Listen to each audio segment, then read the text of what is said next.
Hi, this is Carrie Brownstein. This is DJ Premier. This is Darren Aronofsky. You got the RZA right here. Rose McGowan. Radiohead. Aisha Tyler. Tribe Called Quest. Fred Armisen. Fritz Paul. Javier Munoz. Seth Meyers. Frankie Cosmos. Flying Lotus. Hi, we're Chaim, and you're listening to the Talkhouse Podcast.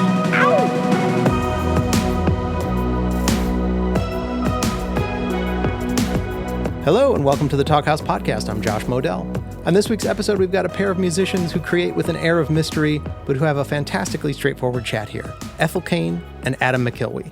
Ethel Cain is a character created by Hayden Anhedonia, the one that's sort of been all-consuming. Now, Anhedonia began releasing music under the name in 2019, finding her sound and her vibe over the next couple of years before releasing the absolutely epic Preacher's Daughter in May of last year. The album, a concept collection about the life and ultimate demise of Ethel Cain, skillfully moves through sounds from a sort of gothic Americana to slowcore to ambient to who knows what exactly. Other than that, it's thoroughly engaging. The album was pretty quickly hailed as a masterful debut, and Cain found herself not only the darling of the music world, but with some prominent modeling gigs as well. As you'll hear in this chat, though, the spotlight has gotten a little bit bright for her taste lately. She's currently on the European festival circuit, though she'll head back to the States in October for sold-out shows at really interesting venues. Check out a little bit of Crush right here. His daddy's on death row, but I'll say it with his chest out. His friends moved out, he hasn't tried coke, but he's always had a problem saying now. His older brother back to valedictorian. His mother said he's screaming, he should be more like her. Cain and today's other guest, Adam McIlwee, go way back. He was an early supporter of her music and appears on her Inbred EP under his most prominent alias, Wicca Phase Springs Eternal. Though he started his musical journey as part of the pop-punkish band Tiger's Jaw, he's moved in a dozen other directions since. He founded the emo rap collective Goth Boy Clique back in 2012, which briefly counted Lil Peep among its members. As Wicca Phase, though, McIlwee combines synth pop with more acoustic sounds and more hammering beats depending on the track. His latest release under the name is self-titled, and it just came out in June. It's well worth checking out. In fact, check out a little bit of the song Moving Without Movement right here. I know it doesn't seem to hurt a lot, I assure you I'm in pain. I can feel the winter whispers rolling in into late one. I'll welcome you in, baby, to the max and to the core. I'd invite you in to stay. On hollow ground I'd stand around and you'd haunt me, and I wouldn't mind it all. Now, for two people who've created such interesting mystiques, this is a refreshingly down-to-earth conversation in which they talk about trying to carve out space as middle-class musicians who don't expect to conquer the charts with their music, but who'd love to be able to make a decent living at it. They also talk about what to do when you hit a touring wall. This chat took place not long after Cain fainted on stage in Australia, and how great Vicks Steam Inhalers are for singers. Hey, Vicks, you might have a couple of spokespeople here if you play your cards right. Enjoy.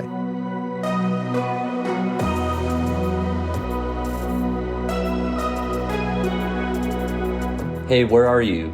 I just got to LA. We're doing a couple festivals out here. What about you? I'm stuck in LA for a little bit. I was supposed to fly out multiple times yesterday, and every flight got canceled. So now I'm at a hotel by LAX. Somebody sent me a picture of you on somebody's story here in LA. Were you like playing a show? I did play a show on Saturday. Okay. Yeah. How was that? I think it was good. I was like jet lagged, started to hit maybe 30 minutes before I was about to play. Jet lag is such a silent killer. Whenever we went to Australia for the first time like a month ago, and we played the first show and then we played the second show, and I passed out on stage. I just completely dropped. That's exactly the point when I went to Australia that it hit me to tail end of the second show. And then the promoter, I don't know if he advertised this, but I was never so ready to get off stage into an Uber, back to a hotel, you know? Yep. So I was getting my stuff backstage, and then I heard him start to tell people okay, we'll let one person in at a time for photos. So start the line outside the green room, which I didn't know anything about. And I think that was the biggest diva moment I ever pulled, where I was yo, I cannot do this. I remember whenever we did our tour last summer, my very first tour ever, the very first show, we were in Bloomington, Indiana, and I was so anxious and stressed about starting tour. I had no idea how it was going to go. And so I remember meeting with fans after the show, and they were lined up, and they just kept coming. Every single one of them kept coming, and I was talking to them, and I got so overwhelmed that I wound up telling one of them, I was like, can you excuse me for a second? I ran out back and I threw up in the street. I was just this is so out of control. Did you go back? I did go back and I finished, and then I met with the rest of them. I have a cousin, and he saw me in Detroit once, and like that phenomenon happened where like people started lining up, and he, you know how like some people, if they like don't fully understand like underground music or small shows or something, they just kind of assume that they're going to a concert, and like the concert experience, regardless of whether it's Lady Gaga or Wicca Phase, is the same, right? Like that's how my cousin is. So he like really couldn't believe that I didn't have security for like this like 200 cap room that I was playing. Like personal security. So he started acting as my security and was taking the pictures for people and telling them, you know, keeping a straight line, and you get one picture and he takes the picture, and that's it. It was kind of nice of him. Yeah. But also a little embarrassing. People just in any kind of situation like that have this tendency to kind of mob in a way. Like if one person's doing something, they're like, okay, let me get over there and do the same thing. So if one person takes a quick photo with you, suddenly before the photo's even taken, it's like there's 50 of people, and then you're like, oh my God, I'm going to be here till 4 o'clock in the morning. I always wanted to talk to fans on our first tour and do that because I was like, oh, that's like that's a good, nice thing to do. But I realized even if I was talking to fans and being kind and staying behind for them, that puts my entire team out because they're all waiting around until 4 a.m. for me to get done. And then we're all getting back so late and none of us are sleeping. What do you do, like, say you're like a week into tour and maybe this doesn't happen to you, but like you start to feel like your voice going or something like that, or you've just like hit a wall. What do you do? I don't ever know what to do. Like, I don't even know what you can do. I really try lately to sing the best I can and from a place that's not going to like destroy me. Like I'm like, if I know I have another show tomorrow night directly after, I don't push as hard the night before. I don't try to hit a bunch of crazy notes.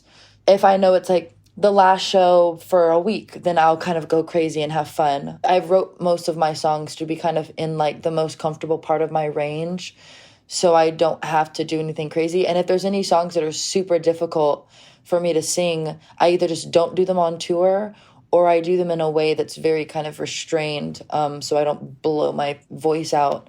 It's so crazy because when you're pushing yourself vocally every single night, it's so common and easy to just completely lose your voice. So it's kind of like a stressful but unavoidable part of tour in a way. Yeah, that's what stresses me out most about tour is like hoping that I can like make it through with a voice intact. And normally what happens is there will be midway through the tour, there will be a period where I'm struggling a little bit. And then it's just like adjusting the set or whatever.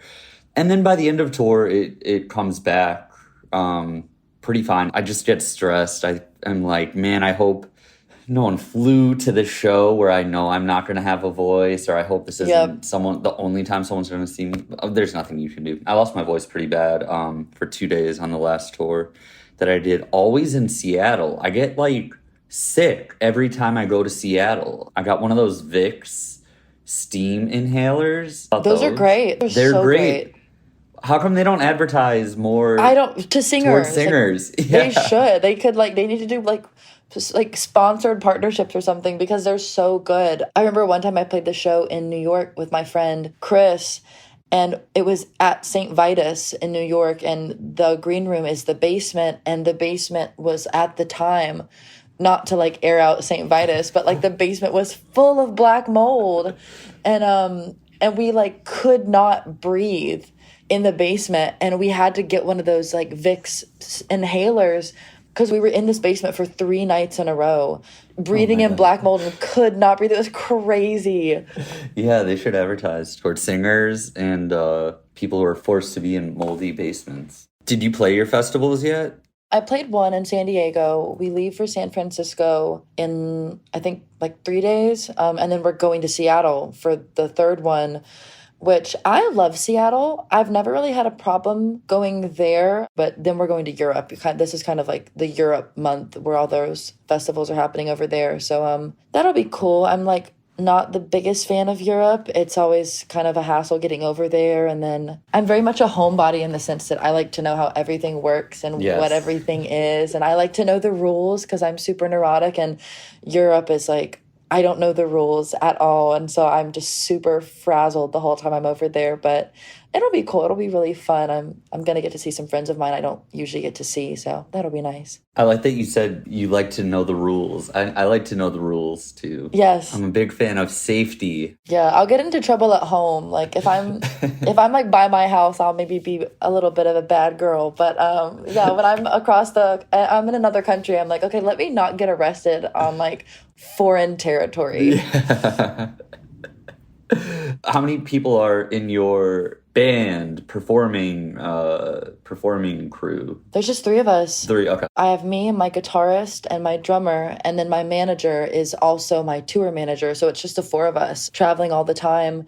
And then, occasionally if we can swing it for like a big show, maybe we'll have my friend Matt will fly in to do bass. I have a question for you about management too, if that's all right. I only had two prepared questions, and we're on the second one now. Yeah, what's up? Because you are like, you're with it, you know what I mean? Like, just as a person, you're like an adult, right? I don't get the impression that you need a babysitter ever or anything like that, right? And I feel like that's the role that managers often have to play. It's not the only role they play, of course, but for some artists, that's why they have a manager. How do you and your manager divide responsibilities?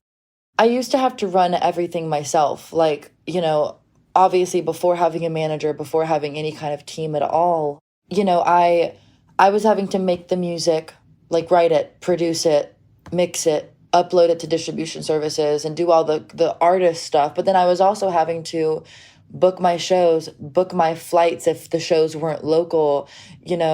I was having to run my social media accounts. I was having to worry about, my stats on Instagram and Twitter. Like I was having to do all this annoying shit that was kind of driving me crazy. And so when I started working with Marley, I kind of was just like, you're good at this. You're good at the logistics. You're very smart and you're very quick on your feet and you're very savvy. Take all of this. And I kind of gave her the role of babysitter. I was like, listen, my primary job is to make good art that we can build a career around. Because if the art's not good, there's no reason for us to be here doing this. So I was like, I need to be focused on making quality art that I'm proud of. You need to do the rest. So I deleted all my socials, and then the few that I have left, she has the password to. I don't have the password to. I don't even have the app on my phone. Cool. I still have access to my email, but she checks my email for me. She takes all the phone calls. She books all the flights. She does all of the logistic stuff so that I can, rake myself across the coals and go crazy making the music and doing the posters and the visuals and doing all the creative side. It took me a while to be able to let go of that because I'm very like, if you want something done right, you have to do it yourself. I like to be in the driver's seat of everything so I can make sure it gets done the way I want. I know everybody's relationship with their manager is different. Luckily, my manager is also one of my best friends, and she's somebody that I would have the same relationship with her even if we didn't work together because we just are very, very close. And so I do trust her with my life and my career and my Instagram password and everything that's ever been dear to me. That's awesome. What has your experience been with like having teams and whatnot on like the music side? Right now I don't have a manager, but I feel like there's always someone that I'm relying on. Normally it comes in phases where we'll be like, you know how it is. Like when people think of Ethel Cain, they think of you, right? And it's the same with Wicca Phase. For me, they don't associate it with other people, but I do normally try and have someone else around just to bounce ideas off of, or ideally it's a person who is on top of things maybe a little bit more than I am logistically, so that even if they're not acting as my manager, they are there to remind me that I have a show in a week or something like that. I had an actual manager for 2 years. Contract ran out, and it was just a personality clash. You know what I mean? Right. I'm sure he'd be like a great manager for other people, and it just like wasn't in the cards for us. And recently, since then, but especially over the past year or so, I've just been relying on Run for Cover to help me. I'm sure they love playing the role of managers without getting like a manager's cut, but like, you know, there's also the sense that they want to see me do well because I'm one of their artists, right? So they've been like super, really, really valuable as resources there logistically, and it helps creatively too because they're able to present options for me and ideas for me that with their resources as a label, they're able to, you know, allow me to do that. I wouldn't be able to do that stuff on my own. Right. Like, for example, like we had like a comic book come out like with the last vinyl that I did. It was like an insert, right? And like, that's a cool idea. And if I didn't have them, I would have no idea how to make that happen. From paying the artist to figuring out how to put a comic book in a record before the record is sealed. But I need a manager too. Aside from that, I do everything myself. I don't tour that often, so that's not so bad. And when I do tour, I have a team of people that I'm usually relying on. Like, when I go to Europe, I have the same tour manager every time, and I have a great relationship with him. Aside from that, I just kind of do everything at home, you know? Yeah. It's so stressful sometimes to have so much on your plate, but as I'm sure we're probably the same vein of neurotic when it comes to our careers, it is nice to be in control and know what's going on with what you're doing and like be aware from the get-go and not have things kind of surprised or like kind of sprung on you. I just like to know what's going on with my career. I don't ever like to kind of be caught off guard, and half the time I don't even listen when my manager's talking about dates because I'm like, I know that they're organized and I'll like show up whenever I need to show up. We've had a lot of opportunities to kind of like expand and do this and that, but I'm like, I love where my career is at right now. I love kind of the way things are going. I have a team total of probably about, including internationally, I have less than 10 people on my team, like probably about 7 or 8. I know all of them very well. We all have a group chat. We all talk about everything like right up front. I've never been in the major label system, so I can't actually speak to how it truly works. But I just feel like the bigger your team gets and the further, because like when you're the artist, you know, you are the center, you're the core, you are the thing from which it radiates out from. And the further it has to go, I fear the easier it is for whatever is pure and coming from you starts to kind of, it could get distorted or muddled, or it's like a game of telephone. I just like knowing that I'm able to directly reach and touch everybody that works with me, and we all have a great personal relationship on top of professional. I just like to make sure that, you know, this train is always headed to the place that I initially wanted it to go, and we don't get kind of derailed or sidetracked and suddenly I wake up and I'm like, oh, we're supposed to be going here and we're 1,000 miles away.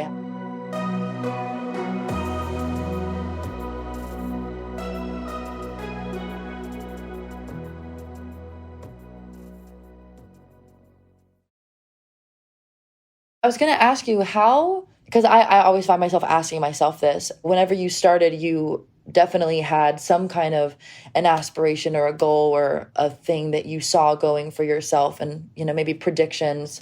Like, how do you find that's changed now? And do you find anything is the kind of similar to what you were looking for? And what do you think has changed over the years? Like your kind of where you were aiming and going for? I consider like Tiger's Jaw, like when we started Tiger's Jaw, for that to be the first like serious thing I did with music. And we were 16 or 17 when that started, and I was in that band until I was 23. Even after I left that band, I never considered music as like a viable career option or anything like that. I knew that there were struggling artists, and I knew that there were like mega successful artists, right? And I didn't think that there was any middle ground, any sort of way to be like a upper middle class musician, right? Right.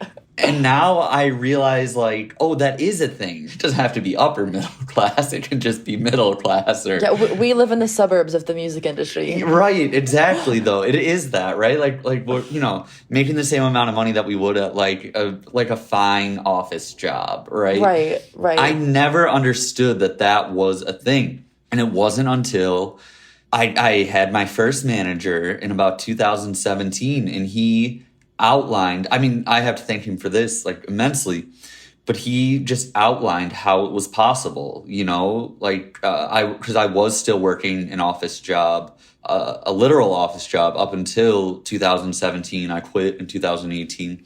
And I needed to know that, like, that there was a path to, like, make money and not, Right. Not sacrifice quality of life and stuff like that.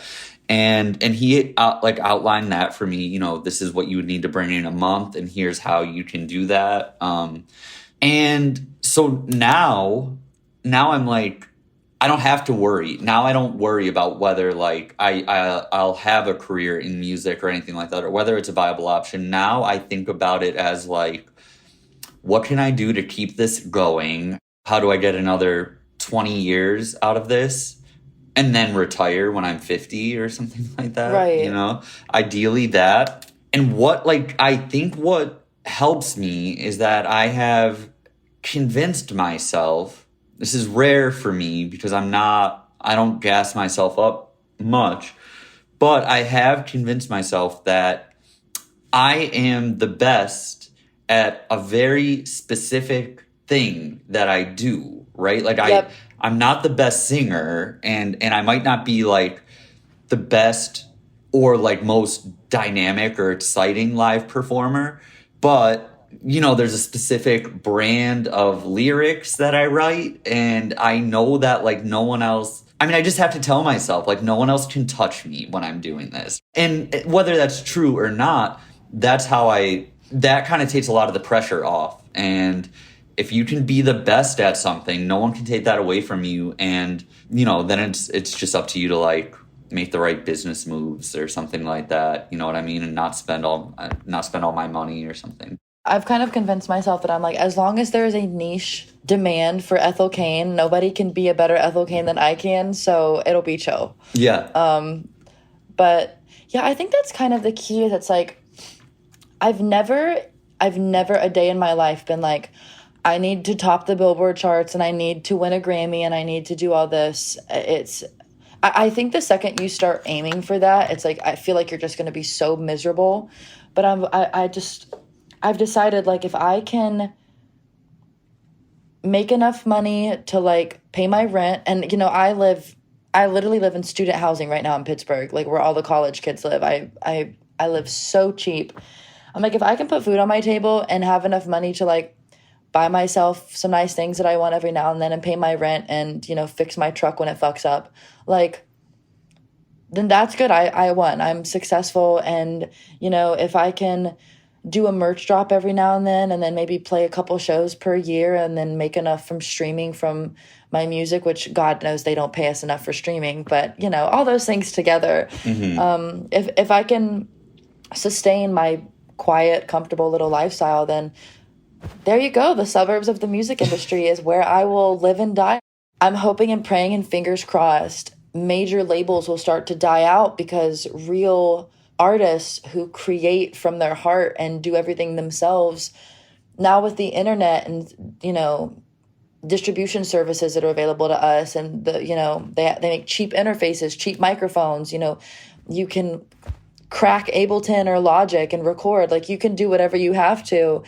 You can make a piece of art and an album that you're proud of and put it on the internet and completely bypass the labels, and you can own your masters and you can make all your streaming money, and you can have a, you know, upper middle class career in music without ever even having to sign your life away on the dotted line. And I really think we're going to see a new kind of rising in the next decade, specifically now that I think a lot of, I think the major labels are starting to shoot themselves in the foot with some things. I think we're about to see a lot of artists start being able to find successful middle ground careers because they have the tools available to them to build a career without having to outsource to a major label that's going to, like, suck the life out of them. I had, like, major label interest, like, before I signed with Run for Cover. And what turned me off most was that they were coming to me about a deal. This is, again, 7 years ago. And that was enough for me to be like, oh, no, like, you guys are struggling. You need me. Yeah. Yeah, you need me. Like, that's not good.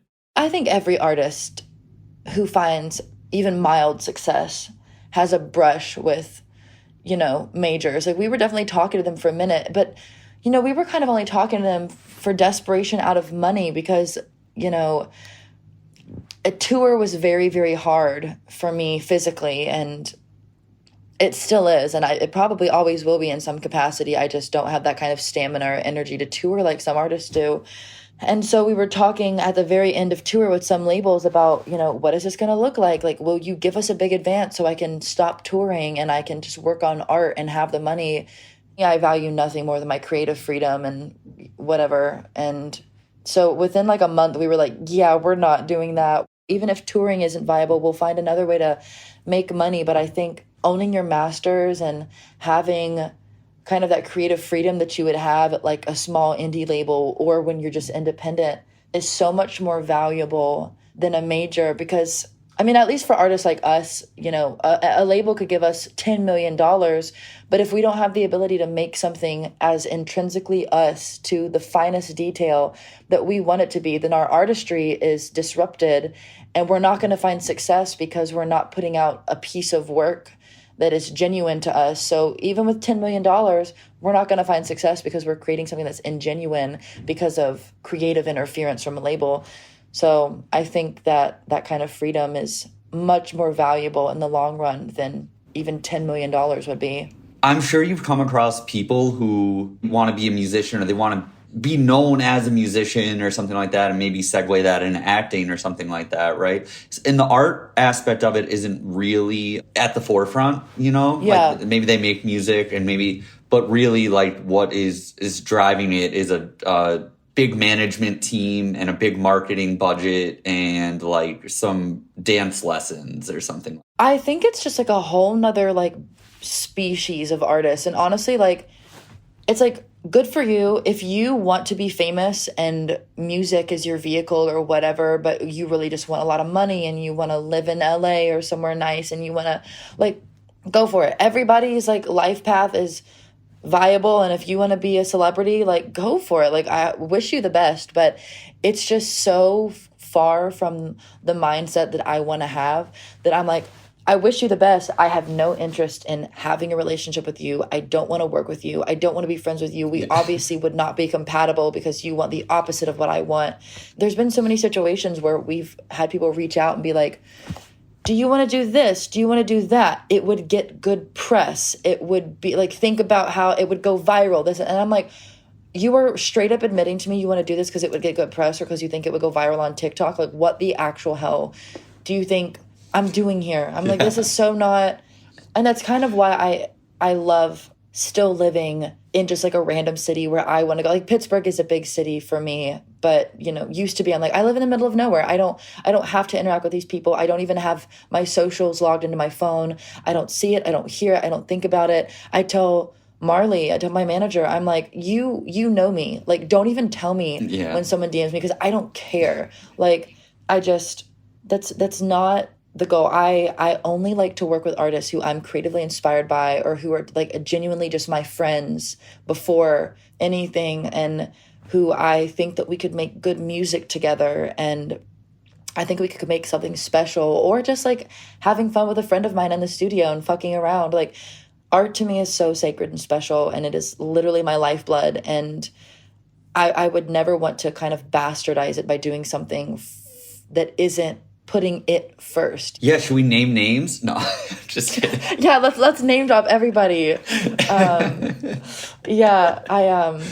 No, I'm no stranger to talking mad shit with my team every now and then, but sometimes it's just funny. Sometimes people come at you and you're like, be so fucking for real. Like, I know. Like, why me? Like, why do you think me of all people was the person to ask that? To like we get the most insane collab requests, and I'm just like, do you have any gauge on who you're talking to? I tell Marley all the time, I'm like, one of these days I'm just going to do a culling and I'm going to put out a 2-hour-long instrumental ambient loop that's like a drone sound. And I'm going to be like, here's my new album. And I'm going to be like, okay, go the fuck away. And whatever all these people who are like looking for TikTok sound bites, I'm like, no, get away from me. You're going to do that and people are going to love it. And then some, you know, there's going to be some sort of like noisy ambient renaissance in pop music. And well, hey, if that happened, yeah, I would love that. No, yeah, it's funny. I'm honestly embarrassed sometimes at myself about how much time I dwell on like my public image and the way that I'm being perceived online, and how I go for one thing and it always winds up as being something else. It's almost like narcissistic to dwell on your own public image that much. But then it's also like, you know, as an artist, like your perception and your image, it is a huge part of like the way that you are, like the way that you live as an artist. You know, the way that you're perceived as an artist leads to the kind of fans that you get, and the kind of fans that you get completely dictate the way that your live experience goes, and the way that your shows are, and the way that, you know, your comments on the internet, and the kind of way that you are being consumed as an artist. And unless you are completely off grid, not on the internet, not playing shows, not interacting or encountering a single person who knows you as an artist ever, you know, that kind of the culture around you and your fan base and the way that they perceive you, both your fans and people who aren't your fans, the way that you are being consumed as an artist, it does get back to you. And it does kind of, it's this weird like three-way, like you're looking at somebody else looking at you, and then you're like, what is this funhouse mirror bullshit? Like it's so bizarre sometimes when you think of yourself as one thing, being something, and then you realize that everybody else thinks you're something completely different, and you're just like, oh, so that's what we're doing. Being a musician is so weird sometimes. I think it's weird for us as like people in, I don't want to say like internet music, because like we're not, but we are, right? Like essentially like we're, you know, post a certain year and we got popular on the internet largely. Yeah. And I think what's so weird about that, especially with us being like solo artists, like we, you know, we work with other people, but when people think of Ethel Cain, it's your face, right? Same with we're me, like Wicca a persona. Yeah, we're personas, and we are the thing. Like we are, you know, Wicca Phase. For years, I just thought like Wicca Phase was the songs. You know, it's just the songs, and then it took me a while to realize, oh no, it's everything. It's my face. It's the merch. It's the videos. Yep. It's a whole experience, at least for a certain subset of hardcore fans. You know what I mean? Like people who subscribe to Wicca Phase or Ethel Cain rather than just casual listeners or something like that. People who are all in on us. It is the whole thing. And I mean, I've felt super frustrated. It's still not the exact shape that I want it to be. And then also I'm like, well, okay, then good. That, you know, I have another 10 years to figure that out. Like that's what I'll do for the next couple years or something, is really work on course correction and getting it to where I want it to be. And then I remind myself like, you know, it's good that I care about this. And if I didn't care about how I was perceived or something, then like, or like what the image of Wicca Phase was or the outward presentation of it, if I didn't care about that, then really like maybe I would have lost, like that's a sign that I lost my passion for this. Yeah.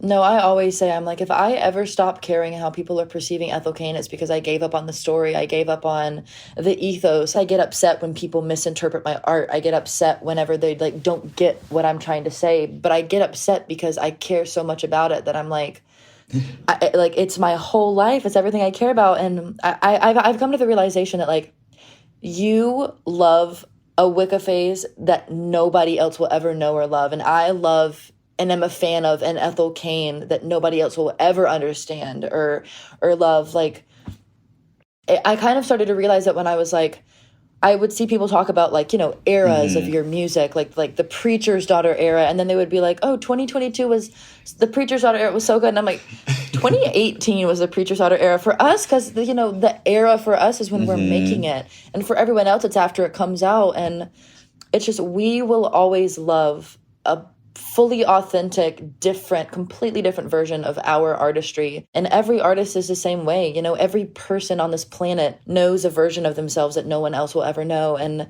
it's exciting and kind of fun and personal, but it also is a little isolating and lonely sometimes and a little disjointed. I did the thing when the album came out. I read all the comments. I read all the reviews. I looked at everything. I completely engaged with the fan reaction. And then I was like, now I just want to enjoy it for myself. I want to listen to my own music and enjoy it as creator and listener and consumer and fully live in this world that I've created and enjoy it. And I'm like, everybody else can have their interpretations. I can't stop that. People will take what you've given them and then they will make it themselves. We do it. We do it with all of our inspirations. We take art from someone who came before us, interpret it in our own way, and then turn around and make our art from it. And our fans might not be making art further, but they're definitely taking what we've created and interpreting it in a way that means something to them. It's kind of valid on both sides. Yeah, it's valid that they interpret it one way, and it's valid that I get absolutely insane when I think they get it wrong, and that's kind of just the two sides of the coin. But I've just kind of decided that the best way to deal with it is to not engage with it. At the end of the day, it is just so fun to create something from that, like the wellspring inside of you. Everything you see, everything you touch, it translates into something that is this like palpable creativity that is like never ending inside of you. And I just love to bask in that and create as much as I can. And it's why I don't think I could ever stop doing this. No, I don't think I can either. I think I'm like fully addicted to it. Yeah. You know, I am the thing, you know. Yeah. I am the thing. I am the thing. It's me. It's like, you know, and in reverse, like the thing is me, so I can't really separate myself from it. If someone was to ask me like what the best Wicca Phase song is, I would be like, oh, it's this half of a verse that I haven't finished yet. That will come out, you know, next September or something like that. September of 2024. Like you said, like you and I are artists in general are generally a couple years ahead of what gets presented to the public. Yeah. That's the fun part. It's the most fun part. While they're falling in love with like whatever you just put out, you've already kind of fallen out of love with it in a way because it's been done for you, and now it's just a bunch of files that have been delivered and you're on to the next thing. I just finished my next project and it will come out whenever it comes out. You know, we're working on it now, but we have a good period of time before that project even comes out, and I'm already in the beginning stages of the next project and like falling in love with it and conceptualizing it and getting ready to start it. So it's like you can never love the same you that everyone else loves at the same time. I love to go back and find an old song of mine that I made and be like, God, this was good. And Me then too. take whatever nugget inspired that song and then chew on it again for like another song. And it's just so funny because it's like you have all these weird little children that you just like have built a family out of. And you're like, sometimes I forget some of you exist. And it's like fun to rediscover a thing that you did and be like, whoa, I was really onto something with that one. Let me try that again, but like flip it, reverse it, and chop it and screw it. I used to fear that being an artist, I was like, how do I do this in the most non-pretentious way possible? But now I'm like, I'm an artist. That's my career path. I'm like, I'm going to be pretentious and I'm going to talk about myself like I'm the most esoteric goddamn thing on the planet. And I'm going to have fun and lean into it. And yeah, leaning into it has drastically improved my experience. It took me like way too long to lean in, but now that I have, there's no shortage of like avenues I want to explore. Well, it was so nice chatting with you. Hopefully I'll see you. You are still in Pennsylvania, right? Yeah, I just had an offer accepted on a house in New York, like in New York State. So if all goes well there, I'll be in New York State in like next month. Well, I'm still pretty close, so I'll have to come visit whenever. That's all right. Yes, you will. Sure, we'll talk soon. Yeah, thanks so much for doing this. Thanks for listening to the Talkhouse Podcast, and thanks to Hayden Anhedonia, a.k.a. Ethel Cain, and Adam McIlwee, a.k.a. Wicca Phase Springs Eternal, for chatting. If you liked what you heard, please follow Talkhouse on your favorite podcasting platform and check out all the other podcasts in our ever-expanding network. This episode was produced by Myron Kaplan, and the Talkhouse theme is composed and performed by The Range. See you next time.